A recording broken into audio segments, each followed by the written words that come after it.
Kevin Hincks live at the CBOE with our pre-bill playbook. Good morning to you. Some of your thoughts. I know we got some jobless claims, right? Good morning, Nicole. Yeah, another heavy day to start the trading day. But you made a good point. In terms of the sectors of the S&P 500, it's more narrow than we think, right?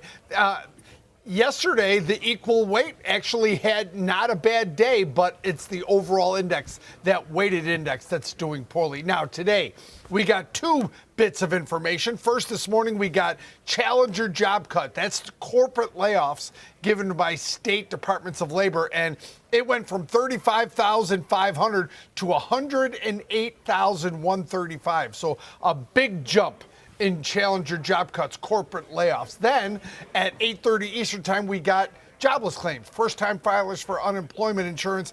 That jumped from 209,000 to 231,000. Now, the question comes in quickly: is this a weather story? And it's hard to figure out if it is or not. Right now, in the jobless claims number, the largest increases in initial claims: Nebraska, New York, Oklahoma, Virginia, and Iowa. The biggest decreases: California, Michigan, Kentucky, Texas, and South Carolina. So all things considered, we'll see when we check next week. Remember, because the claims were 209 a week ago. They were lower numbers. Little jump here. Let's see if it's a weather-related or it's a bigger trend, because Challenger job cut says something different. That's a big jump there, Nicole.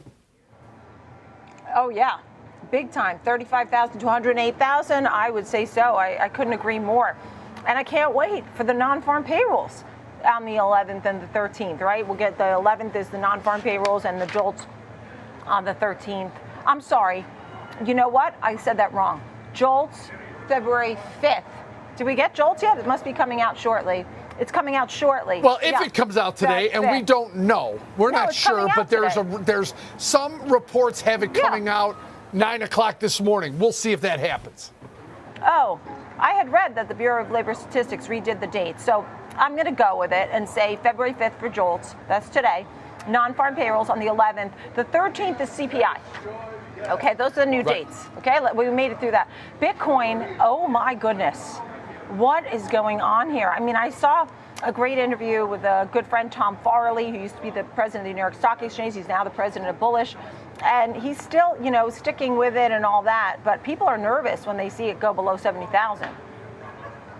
Sure, long-term players are saying that this is just the volatile long-term trading nature of Bitcoin or of products like this. Remember, you're also talking about Bitcoin being lower, gold being lower by 2%. I have 2.1%. Silver is down 10% to start the morning. So volatility hitting some of these alternative investments or precious metals that we talk about. So I think that this is just a reflection of the overall volatility in the markets. You've got right now the E-minis down 41 to start the day. So we're going to be heavy to start the day. The one thing that is going higher, and that is 10-year bond, 10-year notes. The 10-year yield down to 4.24%. That's probably because if this labor market data holds, it may turn the Fed's attention more to the labor market. Remember, that move from 4.6 to 4.4 in unemployment was able to give the Fed a little breather.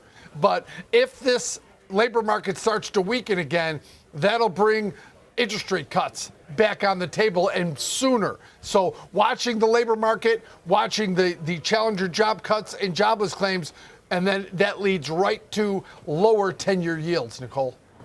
Yeah, and so we'll talk about silver a little bit. Also gold, as we noted, which is down $101. Amazon today after the close, another Mag 7 name. Yeah, exactly right. And, it's, let's face it, Google Alphabet put up great numbers. I'm sure you're going to talk about that on the show, but it's the CapEx that people seem to be worried about. Does that, move over to Amazon? Amazon's going to put up great revenue numbers from retail. We're going to watch AWS growth. We're going to watch digital advertising from Prime Video, and then we're going to see how much they're spending on CapEx. And that number seems to be what's making some of these stocks come to an inflection point. They don't like, suddenly out of nowhere, the market doesn't like the large CapEx spending. Remember earlier, 6 months ago, 3 quarters ago, they loved the more CapEx, the better. They tried to like that in Google Alphabet. It rallied for a while last night, now down, $15, $16 to start the day. So it's going to be interesting. Suddenly, CapEx is coming under a lot of scrutiny, but Amazon is going to put up massive numbers, as you know, in terms of revenue with their retail business. Yeah, it's pretty amazing because now people want to know how much spending, where's the return on my investment? And that's what, you can't spend endlessly. At first it was a novelty and wow, they're spending on this and they're spending on that. It's going to be super. And where's the money? And that's sort of, and now they're sort of, scratching their heads and saying, okay, it's a lot of spending, now what? So that's why there's a lot more scrutiny. Kevin Hincks, always great to see you there, live at the CBOE every day.